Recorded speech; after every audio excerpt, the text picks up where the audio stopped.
Greetings to everyone. Welcome to our study group.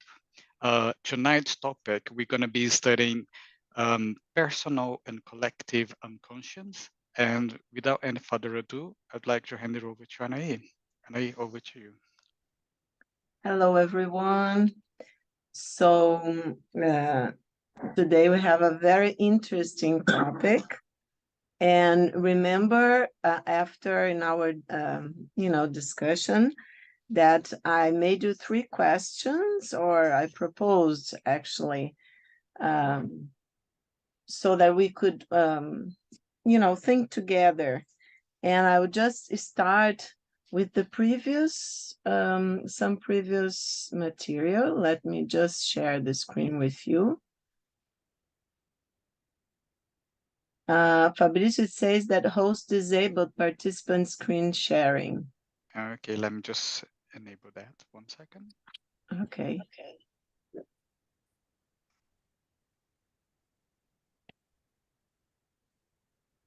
I think it's enabled now. Okay, let me see.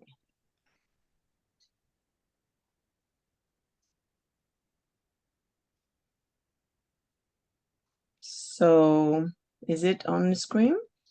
Yes, it is. Okay. So we are looking at the structure and dynamics of the psyche. And one very important part is the personal and collective unconscious, because as everybody knows, the personal unconscious was explored by Freud and followers, and the collective unconscious is a concept, is a Jungian concept, okay? And so it's very much in the culture nowadays, but it's really interesting and challenging for us to go deeper. So just to remind us all about last class, that we saw a little bit of what Jung wrote in his autobiography, Memories, Dreams, Reflections. And I asked you to think about, so people who will be watching us later on maybe can send some questions or some thoughts in the WhatsApp group if they would like. But I asked you to think about what Jung is saying, that it's the first sentence in his autobiography. So it's the opening sentence. My life is a story of the self-realization of the unconscious. And look at what he says. Everything in the unconscious seeks outward manifestation. And the personality too desires to evolve out of its unconscious conditions and to experience itself as a whole. So he's kind of saying the purpose of, our psychic existence, if we could say. So it's a very challenging sentence that people usually go very fast through it, reading it, but don't really pay attention. And I would like you all to keep this in mind. The unconscious wants, to seek outward manifestation. What does Jung mean with that? And the personality too wants to evolve out of its unconscious conditions. What would that mean? And also he talks here, he goes on talking what we are to our inward vision. So we have an inward vision.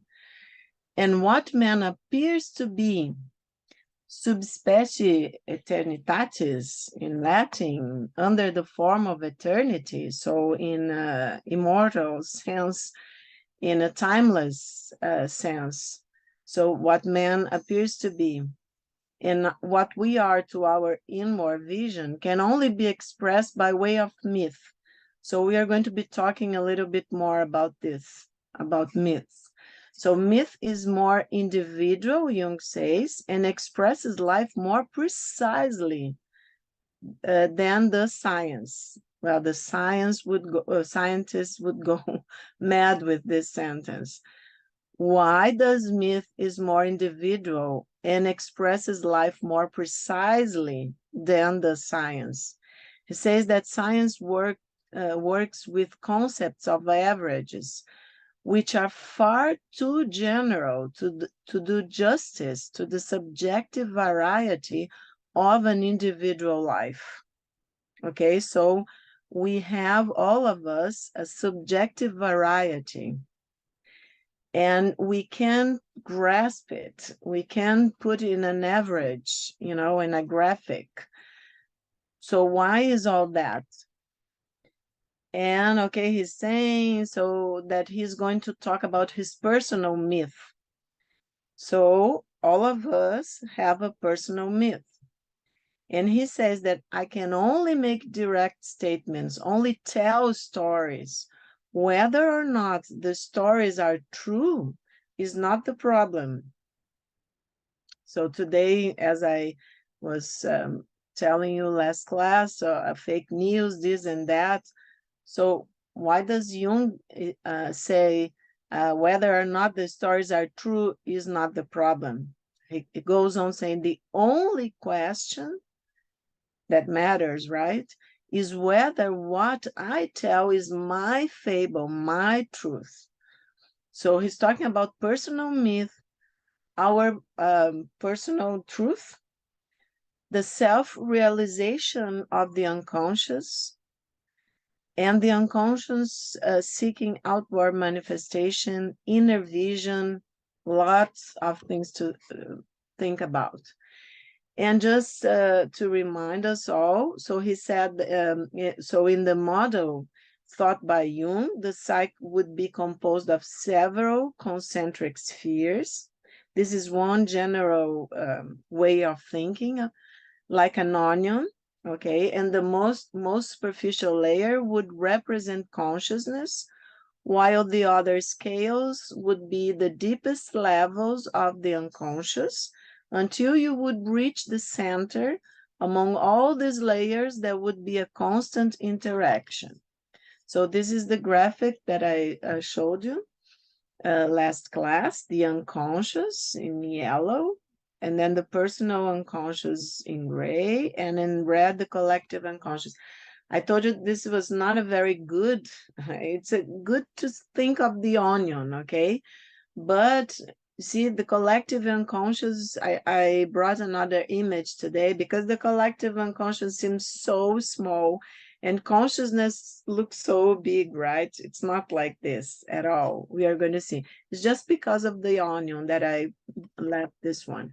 So I found this in the Google Images that I think it's, I think Lionel, it's not here today. He couldn't make today, he's giving class. But he has a very nice, when he talked to you, when he will be giving some classes, and he will talk to you about some of the ways he thought about the transpersonal dimension of the psyche that we call, is another way to call the collective unconscious, okay? And he talks about the ocean, the waves, but I will leave that to him. And I found this image that I think it's very nice. So we have icebergs, let's see. Let's not think of the Titanic and not sink everybody together. Today's Sunday, we want to float, okay, in the Jung concepts. But let's think of each one of us being like icebergs, okay, in this ocean. So the top of the iceberg, okay, above the surface, would be the personal consciousness, okay, our personal consciousness. And in the water level here would be the barrier, let's say, of repression, okay, that we are going to be studying the ego mechanisms of defense and things like that. So below the the surface would be the personal unconscious, okay? Oops, sorry. Let's go back. So it would be the personal unconscious. Each one of us have. And you know, you see the personal conscious, it's much smaller. So I think it's a nicer way to a nice metaphors, a way that we can think of these different dimensions of consciousness and the unconscious. So the personal unconscious would be below the surface, okay, of the water. And we don't know the size of each iceberg, okay, of each person's personal unconscious. But what we do know is that we all have it. We all have our personal experiences, thoughts, feelings, and that we are in the same ocean. So the collective unconscious, or as we call the transpersonal dimension of the psyche, is in depths that we cannot tell, we cannot measure, okay? And everything is connected.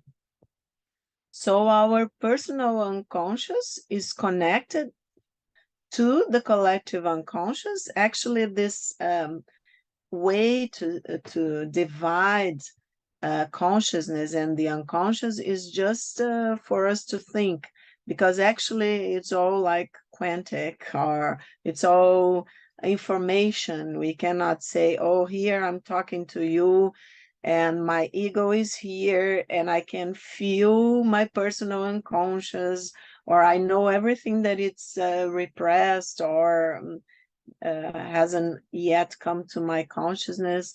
And oh, we are feeling everything together in this moment because we don't have, we can't reach exactly this depth with our conscious mind in the moment that we want.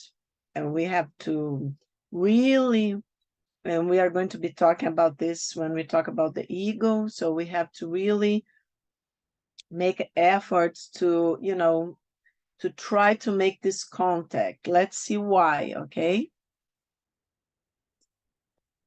And as we saw last class, Jung says that consciousness is a surface or sheath covering the vast unconscious area, the extent of which is unknown. So we don't know the size of our own iceberg under the surface of the water. And so we have an image of wholeness due to the very limitation of consciousness. And he says that it's difficult for us. So the area of the unconscious is immense and continuous. And the area of consciousness is a restricted field of momentary vision. So the unconscious is immense and continuous. But consciousness, as we saw previously, it's very difficult to grasp because we don't have this this continuation, you know, we don't have this, we don't feel as a whole. I'm just going to try to put this, okay. So the personality as a whole is a whole, but we don't, you know, we don't have this, all this memory, the continuation of all our experience, memories. It's not in, we can't grasp, it's not everything there. So the word consciousness comes from the Latin, we saw this already, conscious, which means to know with others, to participate in knowledge. That's why it's so important, our being together, having experiences together, sharing experiences. And later it was, the meaning was just to know. So consciousness is the only part of the psyche known directly by the individual, forming from the unconscious. You saw the top of the iceberg comes from the whole iceberg. It appears early in life, probably before birth, and changes throughout life. So I saw, I got this image. I thought I had got rid of this black thing here. Can you read to me, Fabrizio? Because the first sentence is. Yeah, sure. Can you read the whole sentence? Okay. Consciousness is like a child that is born daily out of the primordial womb of the unconscious. Carl Jung, CW2, part 935. Okay, thank you so much. This is collective works, if anybody wants to check, and this is the paragraph. So you see that the child, the consciousness, like a child that is born daily out of the primordial womb of the unconscious. So that's why we always think of an ocean, and when we dream of oceans and waves, and sometimes people dream with tsunamis and not very nice oceans and things like that, especially when they are pressed by, in a crisis, or feeling the pressure of unconscious stuff emerging without the control of the ego, for instance. Many other ways of seeing it, depends on the person's dream, and specific dream. But I thought it's very interesting. It's in the internet, the Jung sentence, that it's continuously conscious being born daily, okay, from the unconscious. So I think this is a very important sentence by Jung. Let me just change here. So Jung says that man never perceives anything fully or comprehends anything completely. So let's be very humble, people. When you think, I know this, I know that. No, we never perceive anything fully or comprehend anything completely. He can see, hear, touch, and taste. But how far he sees, how well he hears, what his touch tells him, and what he tastes depend upon the number and quality of his senses. So this limits his perception of the world around him. By using scientific instruments, for instance, he can partially compensate. Okay, we can use telescopes, for instance, to look at the sky, to have a better view. But no matter what instruments he uses, at some point he reaches the edge of certainty beyond which conscious knowledge cannot pass. So you see, we have a limitation of our consciousness. And this is very important because our consciousness, the ego, is here living this life with his senses, trying to understand and to adapt in this life. But of course, we have a limitation. Even, for instance, I know many people here have pets, for instance. So they can hear, many pets can hear, can see different things from us. But for instance, our dogs can hear, can smell much, much better than we do. I think some weeks ago, I saw an image of a dog that was, barking desperately, even putting his paws like this. He was going up to nothing at all. There was nothing there. And he was reacting as it was a male dog, so it was reacting as it was something there threatening his owners. What was he seeing, or it seeing, that nobody was seeing? Okay, so even our senses are limited. So for Jung's, I'll ask you again to read the first sentence, please, Fabrizio. Okay. For Jung, there are also unconscious aspects of our perception of reality. Okay, do you want to read the rest? Mm-hmm. So Okay. nice to hear your voice. Number one, the fact that even when our senses react to real phenomena, they are somehow translated from the realm of reality into that of the mind and become psychic events. Number two, there are certain events of which we have not consciously taken note. They have remained below the threshold of consciousness. That is man and his symbols, Karl Gustav Jung. Yes, so that was some sentence that I brought to you from Jung's chapter in Man and His Symbols. So you see, when some fact, okay, even when our senses react to real phenomena, we perceive them, we are in contact with these facts. At the same moment, they are somehow translated from the realms of reality into that of the mind and become psychic events. Okay, so I cannot say, I like very much an image, remind me now, it came to my mind, an image that I listen. It was in, I don't know if I told you that. If sometimes I repeat myself, please, Fabrizio, and everybody else can, oh, Anna, you have already said that. But it's about, for instance, the perception of the truth. What is the truth? And Jung said it's my truth, okay, that we have to be in contact with our own truth. So the image that I heard, I think it was Chico Xavier, that great medium in Brazil, that I was talking to some friends, and they were saying, oh, how can we reach the truth?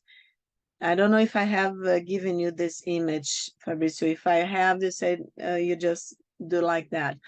But that the truth was like, at some point, okay, so it's a very beautiful image, was a very big mirror in the sky. And something happened that this mirror fell on earth and broke in many pieces. So each one of us get one small piece of this mirror and look at it. But we will only get to see the whole truth, the whole mirror, when we all get our mirror, small piece of mirror, look at it and put together in the sky. So when we all put the mirror, our pieces in the sky, make this, make the mirror whole again, then we will get near the truth, or some truth, at least the truth that we, with our collective consciousness, can grasp at this point, okay? So I think this is a very beautiful image, and so that we understand that when we are looking to our small piece of the mirror, it's a psychic event, because the psyche is trying to understand itself. It's very hard. It's what we are doing. When we are trying to do, when we meditate, for instance, to the inner vision that Jung was saying, okay? And he says that also there are certain events of which we have no consciously, even we have not consciously taken note, and they have remained below the threshold of consciousness. So there are a lot of stuff in the unconscious. So Jung says that everything I know, so what is the personal unconscious, okay? Everything I know, but what I'm not thinking about at the moment, all of which I was once conscious, but have now forgotten, everything perceived by my senses, but not noticed by my conscious mind, everything that involuntarily and without paying attention, I feel, think, remember, want, and do, all future things that are taking shape in me at some point, and at some point will reach consciousness. All this is content of the unconscious. This is in the collective works. This is the volume, okay, and the paragraph, okay. So this is, I think it's a very nice, it sums up very well what Jung thought about the personal unconscious. See how big our personal unconscious is, okay? But it's, and note that it's always I. I'm not thinking. I was once conscious. I feel, think, and remember, okay? So that's why it's personal unconscious. And another way of talking about the unconscious, this personal part, in Man and His Symbols, Jung says, in the unconscious, there is subliminal material, okay, from which the symbols of our dreams may be spontaneously produced. This subliminal material can consist of all urges, impulses, and intentions, all perceptions and intuitions, all rational or irrational thoughts, conclusions, inductions, deductions, and premises, and all varieties of feelings. Any or all of these can take the form of partial, temporary, or constant unconsciousness. Okay? Remember the iceberg. So there are depths when we are, especially when we are talking about intuition, but just to give you, okay, we are diving together. We are going under the surface, okay? There are depths. So he says that such material has mostly become unconscious because there is no room for it in the conscious mind. Some of one's thoughts lose their emotional energy, for instance, and become subliminal. They no longer receive so much of our conscious attention because they have come to seem uninteresting, maybe, or irrelevant, or because there is some reason why we wish to push them out of sight. Then our defense mechanism, then some classes coming, okay, we're going to be talking about that. So you see, there are some of this material in the unconscious that maybe kind of lose the energy because they are no longer interesting, because we lose attention to them, because they have come to seem, okay, relevant, or because for some reason we wish to push them out of sight, okay? So all of this constitutes the personal unconscious and going deeper. We are still going deeper. So it is in fact normal and necessary for us to forget in this fashion in order to make room in our conscious minds for new impressions and new ideas. If this did not happen, everything we experienced would remain above the threshold of consciousness, and our minds would become impossibly cluttered. Can you imagine that? Jung said that it's nice to joke or to, play, because someone who loses the ability to play, to joke, it's more difficult for this kind of people to have insights. We have to be in contact with our creativity. We have to have freedom of mind, like children, So I always like to think of even cartoons sometimes come to my mind. And when he was talking about this, when I was reading again to summon up to you, when he says, if this did not happen, everything we experience would remain above the threshold and our minds would become impossibly cluttered. Remind me of the Disney cartoon. I remember the name in Portuguese. Maybe the people that talk Portuguese can put in the chat. In Portuguese is Divertidamente. The cartoon, I think, won an award or whatever. It's about the little girl who the cartoon starts with the small people inside her head, the happy one, the depressed one, and goes on. So if anyone can remember the name in English, please put in the chat. It's a lot of fun. I don't know, Fabrizio, do you know the name of it in English? Kirst, she just shared with us, it's called Inside Out. Inside Out. Thanks so much. I asked Anne, I forgot. I asked my daughter, and I forgot. And it was, I think, I don't know if it was yesterday or even tomorrow, you see? And it was not in my conscious anymore. So probably because I was paying such attention to what I was going to tell you that I forgot the name of the movie in English. So that's a good example.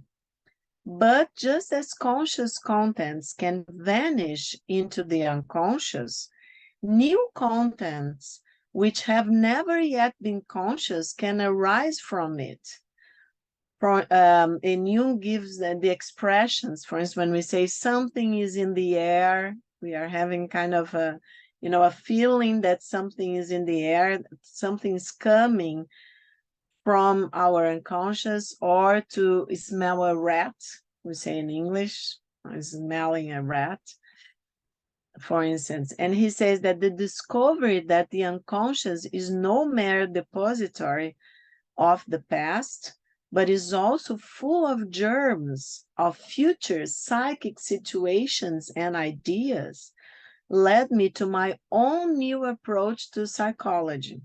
Okay, because let's not forget, to Freud, the unconscious, there was only the personal unconscious, and the unconscious was a depository of the past traumas and memories, repressed stuff. Okay, so Jung says that when analyzing all the dreams and materials coming from images coming from his patients, he discovered the unconscious also full of germs of future psychic situations and ideas that led him to his own new approach to psychology.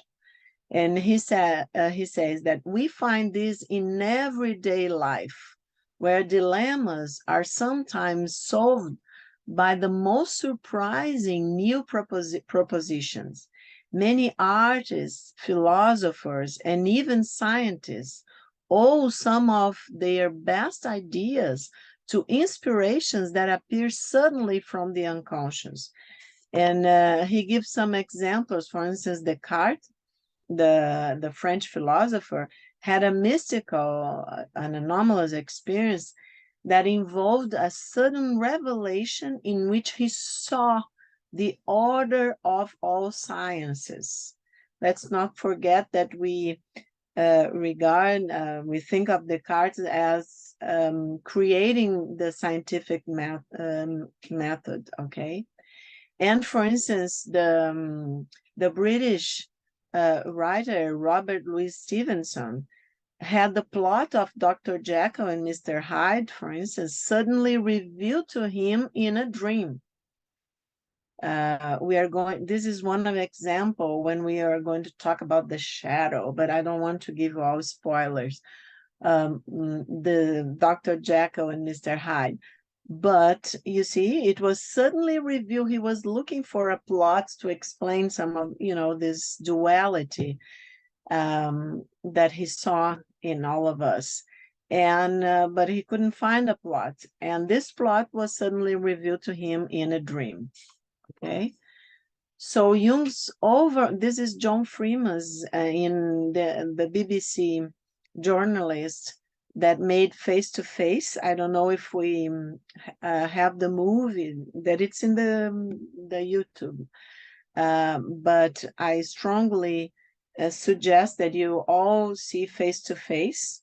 It's an interview. John Freeman is interviewing Jung. It's maybe 3 years before Jung death. And it was the beginning of the idea of Man and His Symbol, that it's the only book that Jung wrote thinking of the general population and the common people.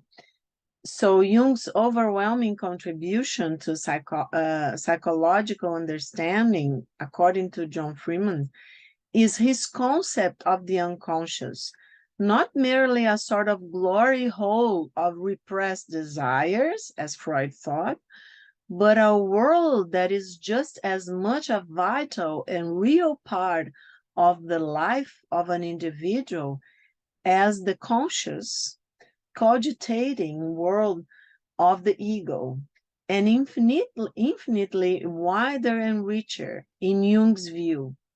The unconscious is the great guide, friend, and advisor of the conscious. So to study man's relation to his own unconscious is to study human beings in their spiritual problems. You see why Joanna uses a lot of Jung's concepts, okay? Because she's trying to wake us up to our spiritual difficulties and to our spiritual growth. And so it's very important that we understand the unconscious in a wider and richer way, as John Freeman is saying, and understand that it's not a glory hole of repressed desires, okay? Of course, there is repressed material in the unconscious, but it's much wider and richer, all the contents of the unconscious, especially when you think of the unconscious. That would be, I can tell you, because in my past life, as I say, Freudian training, I was taught and saw the unconscious as a part of the psyche, of the mind, that was kind of sick because it had this repressed material in it, and we had contact with it to get better, healthier. But if we think, okay, that's a part of the story, but if we think of the unconscious as a guide, a friend, and an advisor, well, then the story changes, okay? And so to study man's relations to his own unconscious, that's why it's so important that we think together. The name of this class is, the study group is self-discovery. Okay, so self-discovery means also that we have to understand deeply the richness of our psyche and these different layers and how they communicate to each other, among them, and also that the relation and everything that it's in the unconscious, and stop feeling so afraid, so defensive of our personal contents in the unconscious, okay? And just to give an example, this John Freeman says in the introduction, he said that when he interviewed Jung in Face to Face, and then he came to London, and then the idea, I don't remember the name of the guy, but it was very powerful, I think, in editing books, some publisher thought, oh, Jung must do, and this was like 2 or 3 years before Jung's death. So he was very old and tired. And but they said to Freeman to go there and to Zurich again and try to ask and to convince Jung to write a book for, the regular people. And John Freeman did that, and Jung said no, very politely, but he said no to John Freeman when he has to write the book, okay, for non-specialist adult readers. So, and everybody knew when Jung said no, he would think a lot, but when he said no, it was definite, okay? Jung said he had never tried to popularize his work in the past, and he was old and rather tired. But then what happened? Then comes the guide, the advisor that we are talking about. Then Jung, sometime later, he had a dream, okay? He dreamed that instead of sitting in his study and talking to the great doctors and psychiatrists who used to call on him from all over the world, he was standing in a public place and addressing a multitude of people who were listening to him with rapt attention and, quote, understanding what he said. He was very amazed with this dream.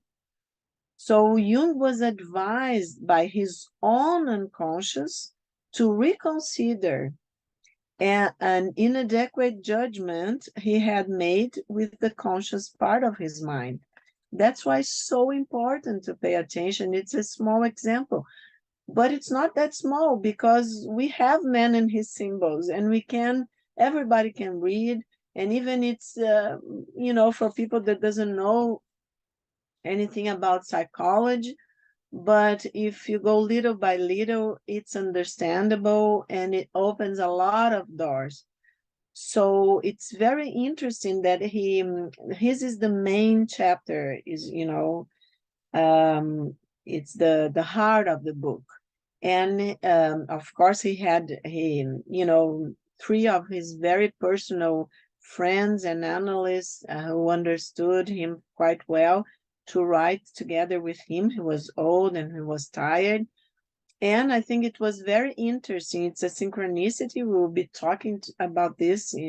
And of course, we will ask Corbett to talk about synchronicity. He's kind of a specialist in synchronicities events and, the numinous events. But Jung finished his chapter only 10 days previously to his death. So I think it's, I really think at this point, we could all send, to whenever and whenever Jung's soul is, a thought of gratitude that he was able to listen to his unconscious and to write this beautiful book and to open the doors of his depth psychology to all of us, to, even people that don't have all this knowledge of psychology, but can have a deep way of looking to himself and where to start. Okay, so in addition to our immediate consciousness, this is all it's in the internet, to immediate consciousness, which is of a truthfully personal nature, as we saw. This is Jung talking. There exists a second psychic system of a collective, universal, and impersonal nature, which is identical in all individuals. So I wanted to bring, Jung has beautiful sentence. It's all over quotes of Jung in the internet. But I always try to bring some so that we can think together what he meant by that. That it's a never ending. I brought this image that I think it's very important. We can think of this symbol later. There is a spiral, right? And that it's very interesting to think. Let's go back to that image of the icebergs, each one of us as an iceberg. As for me as a Brazilian, I would like a more warm water, but I think a lot of people from different parts of the world won't mind jumping in the cold water, so it doesn't matter. It's just for as a metaphor. So think about the icebergs. So of course, if we're thinking of the surface, okay, so above the surface there is this in the consciousness. But if we think that under the surface of the water there exists a second psychic system that goes deeper, okay, there is the personal part of it, but going deeper reaches a point of a collective, universal, and impersonal nature, which is identical in all of us. So why do we keep feeling so apart of each other? If this part of our own psyche is identical to all of us, you see, that doesn't matter which culture or whatever way we are, as we were talking about, I think last class, of culture, country, gender, sex, whatever, color of the skin, whatever you want. It doesn't matter. At this point, deep there is a second psychic system that it's identical in all of us. We are immersed on it. So it's just the ego and our consciousness that feel each other as so different, okay? But that makes no sense in a deeper level. So look at, and this is also, I think it's a beautiful sentence. The collective unconscious, Jung sentence, contains the whole spiritual heritage of mankind's evolution, born anew in the brain structure of every individual. So in the top of the wave or the top of the iceberg, the whole of the spiritual heritage of mankind's evolution. Remember last class, the embryos that we saw, the ontology simulates the phylogeny of the species, right? So the whole spiritual heritage of mankind's evolution is born anew in the brain structure of every individual. So here at this moment, all of you that are listening to this class, all that will be listening when they enter in Fabrizio's link in his Spiritist Center, everybody who reached there in the internet, we don't know when if we are going to be alive or not. But everybody will have all the experience that we are having here at this exact moment. I think this is so wonderful. I'm not conscious of what is going on in each of your, the students' minds. But doesn't matter, because we are having an experience. Maybe some of you are making connections. Maybe some of you are reaching to some memories or thinking of something in the future, even from the future that was there, wanting to come to the surface, is coming to the surface. Doesn't matter. Everything we are going to be, sharing together. Where? In the collective unconscious, in the transpersonal dimension. I think this is beautiful.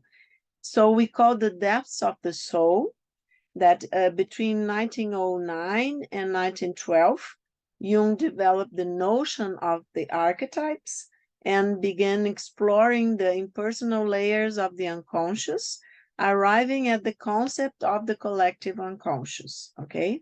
Some images that are all there.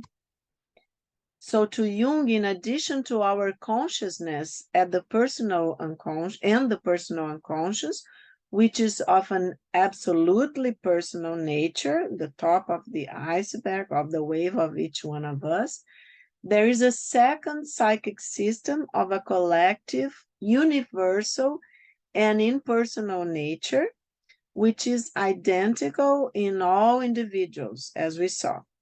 This collective unconscious does not develop individually, but is inherited. It consists of pre-existence forms, the archetypes, which only secondarily become conscious and which give definite forms to certain psychic contents. We are going to see all of that in some other class, okay? But it's just to give an idea. So in the collective unconscious, so we have the consciousness, the personal unconscious, right under the surface of the water, and going deeper, we cannot measure. We have this second psychic system of that Jung called the collective unconscious, okay? That does not develop individually, but it's inherited and consists of pre-existent forms, of course, because it's our heritage, okay, spiritual heritage and psychic, spiritual and psychic heritage. So the archetypes, these pre-existent forms, ancient forms, which only secondarily become conscious and which give definite forms to certain psychic contents. So the individual psyche is not just a product of personal experience. It also involves the transpersonal dimension. It's another way to call the collective unconscious, which manifests itself in universal patterns and images, such as can be found in all mythologies and religions of the world. Because, for instance, all mythologies and religions talk about, for instance, the myth of creation. Maybe some different myths of creation, but all of them have myth of creation. So this is an archetype. How life was created, how we were created. Okay, so this is common to all cultures and religions and mythologies of the world, for instance. Okay, so in the book, The Integral Human Being by Joanna de Angelis, so she talks about man facing consciousness in chapter 8. So according to her, the most important moment in human beings' evolutionary process happened when we acquired consciousness to discern good from evil, truth from imposture, right from wrong, continuing on the upward march that one day will lead us to angelitude. Okay, because she's talking now about our spirit, our higher self. Okay, so look what she said, the most important moment in human beings' evolutionary process happened when we acquire consciousness to discern good from evil, for instance, truth from impostor. So let's not get stuck in social medias or reading this or that. We have to connect again with our own truth. And this process of discernment, okay, we cannot say, oh, but this person said that, that person said, it doesn't matter. It's individual and it's collective. But we can only reach the collective, remember the iceberg, the collective unconscious, or something of the collective unconscious can emerge to consciousness from the consciousness, right? So we have a consciousness, we have an ego doing the job, a very tough job of trying to reach this depths, okay? so that we can evolve together, individually and together. So let's not get stuck in, something crazy outside, the crisis, this and that. Okay, we are suffering, the ego suffers, but it's a personal responsibility to find within ourselves our own discernment of good and evil, truth and imposture, so we can help, right or wrong, we can help also the collective. When Joanna talks about the birth of consciousness, she says that anthropologically and historically, the balanced survival of human beings and society has always been linked to the idea of a central myth. Remember Jung talking about his personal myth, from which the ethical values that sustain their activities and their balance are inspired. Okay? And just remember that myths are narratives of a symbolic and imagery nature that evolve with the historical and ethnic conditions related to a given culture and that seek to explain the origin of things, okay? But it's not given culture, but remember, okay, we are all in the same ocean. So even if we have different myths, for instance, from different cultures, going deeper in the transpersonal dimension, we all, have the same spiritual and psychic heritage.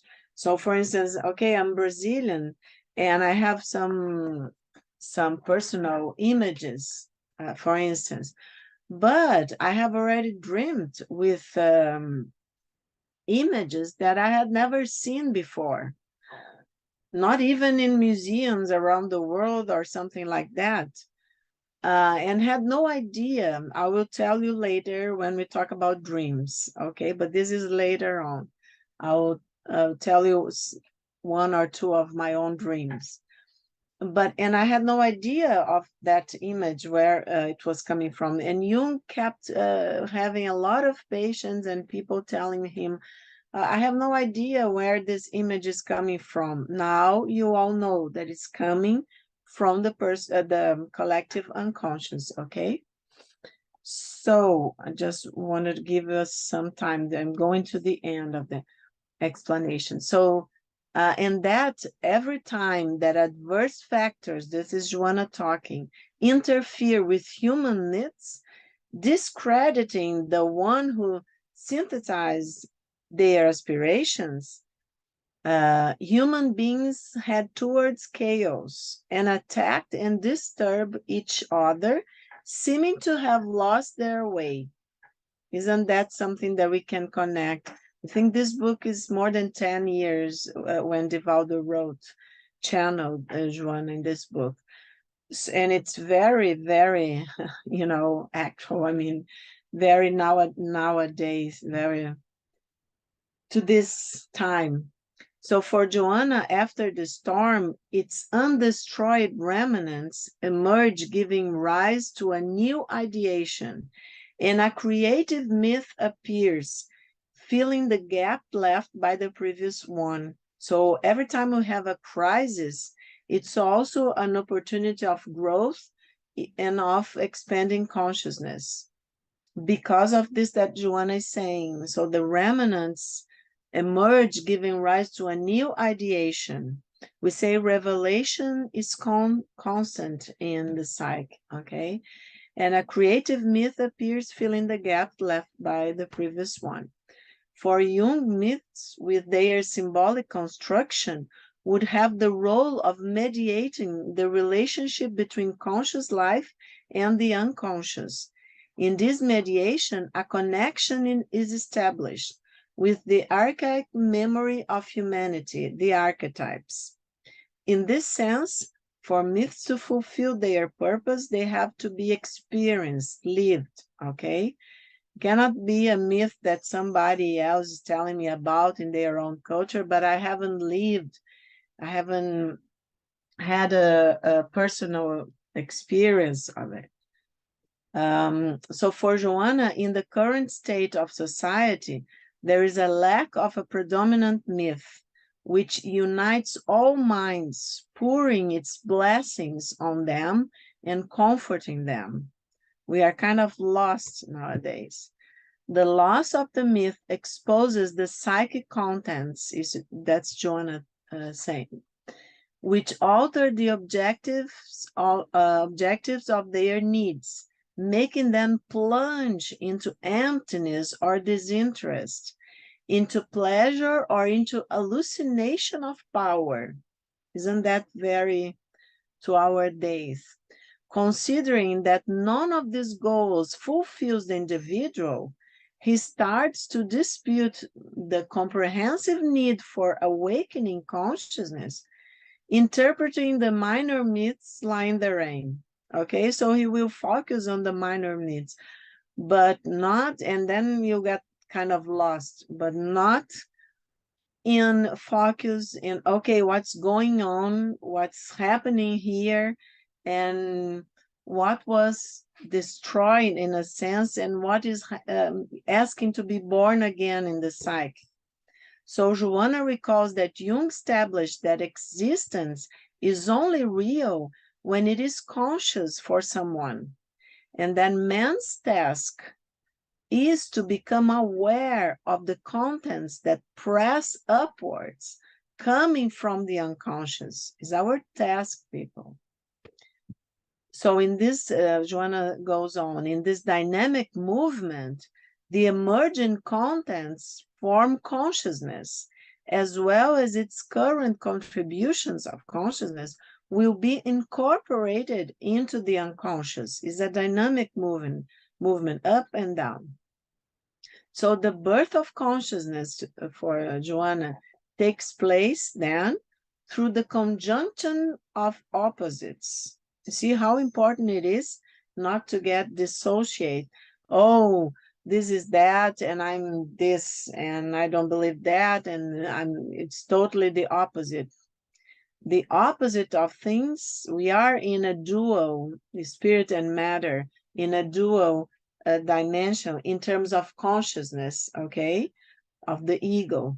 So we had the birth of consciousness and also the expansion of consciousness takes place then through the conjunction of opposites.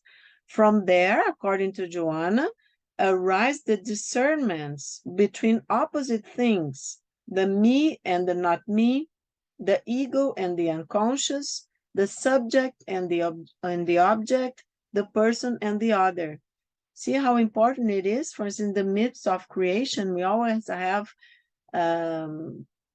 we need the discernment of the me and the not me, the group of people, you know, the creator, for instance, the knowledge, the spirit, or the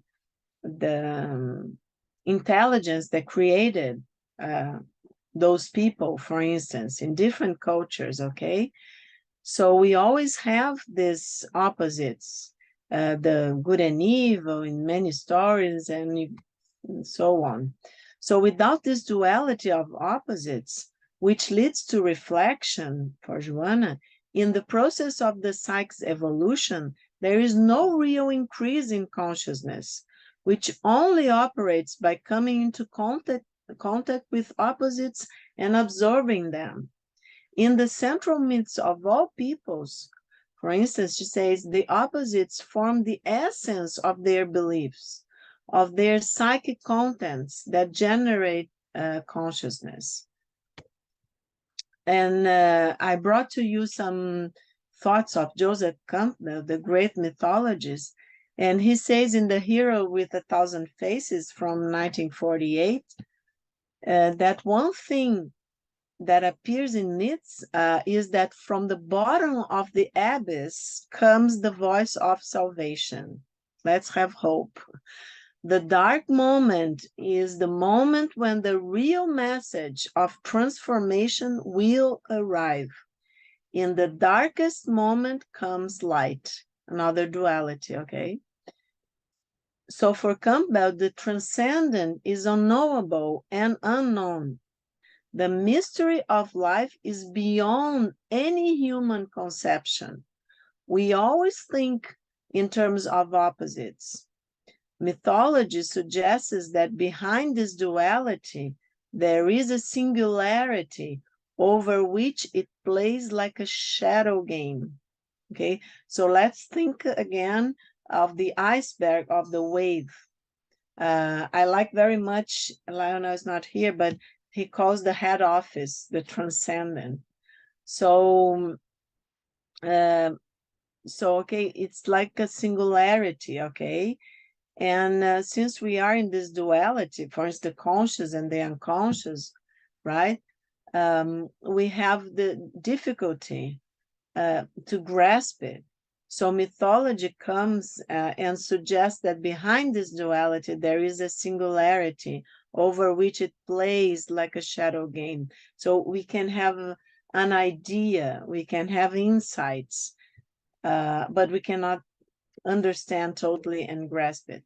So the contribution of the Spiritist psychological vision that Joanna brings, in her words, recalls that the atavistic legacies, which become archetypes in the individual and the collective unconscious. This is totally Joanna. Jung never said that. Atavistic legacies, which become archetypes in the individual and collective unconscious, concern the realities of the spirit. This is totally Joanna. Itself responsible for the psychic residues, which transform into the preponderant contents for the formation of conscious. So Joanna is saying that the formation of our conscience depend on the psychic residues, okay, that concern the realities of the spirit.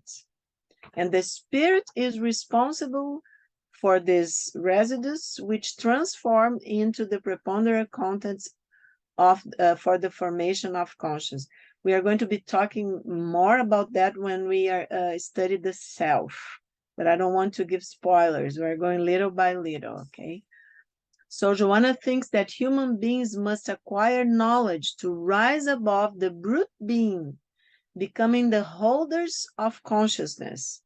It will not be enough for us to know, but we also need to live the experience of being the known object. Makes us very humble and help us to think of the search for truth, for meaning. That is spirituality.